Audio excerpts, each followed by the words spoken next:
क्योंकि ब्रह्मचर्य, गृहस्थ, वानप्रस्थ, संन्यास अर्थात हमारे 4 पुरुषार्थ हैं, धर्म, अर्थ, काम, मोक्ष। तो हमारा लक्ष्य मोक्ष प्राप्ति भी है। वो इंद्रियों का विलास जब बंद होगा तभी तो हम मुक्त अवस्था की तरफ जा पाएंगे। तो हमको चाहिए कि 40 तक हिसाब किताब बराबर कर ले गृहस्थी का, इसके बाद भगवान की प्राप्ति का पूरा कमर कस के लग जाना चाहिए। गृहस्थी में भी रहे तो फिर बात बन जाती है।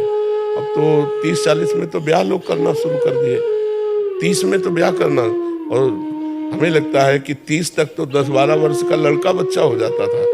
तो वही ठीक है कि आप जब वृद्धावस्था की तब पदार्पण कर रहे तो गृहस्थी संभालने लायक हो गए। ये हमारा जो क्रम था शास्त्रीय, वो बहुत बढ़िया था, बहुत बढ़िया था। उससे बहुत मर्यादा। अब जैसे लड़के और लड़कियां नई अवस्था को प्राप्त हुए, उनका ब्याह हो गया तो उनको मिल गया जीवन साथी, तो इसलिए भटकना, व्यभिचार करना ये हो नहीं पाया जीवन में, और वो आजीवन अपने पति को भगवान मानकर निर्वाह किए या अपनी पत्नी को प्राण मानकर निर्वाह किए। अब क्या हो रहा है, ये जो बॉयफ्रेंड ब्रेकअप, ये है क्या? मतलब ये है क्या? कितनी गंदी बात है। अपने शरीर को हम अपवित्र कर रहे हैं। अरे बच्चे हैं, जानते हैं नहीं। खुले लिव इन रिलेशन क्या है? खुले में देखो लिव इन रिलेशन क्या है? व्यभिचार, खुला व्यभिचार। हमारा धर्म तो नहीं है, भारत देश का धर्म नहीं, भारत देश के शास्त्रों का नहीं। भारत देश में तो एक बार हाथ पकड़ा, पाणी ग्रहण, आजीवन निर्वाह किया।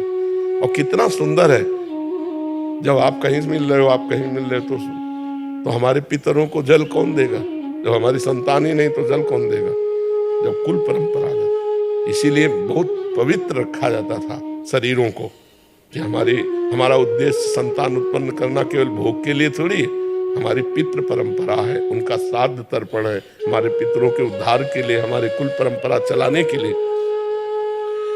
अर्जुन जी भगवान से कहते हैं इसी बात को कि जब योद्धा मारे जाएंगे तो स्त्रियां दूषित हो जाएंगी, स्त्रियां दूषित होगी तो वर्ण संकर संतान होगी, वर्ण संकर संतान होगी तो पितृ को श्राद्ध लुप्त हो जाएंगे, हमारे पितर भी कैसे तरेंगे।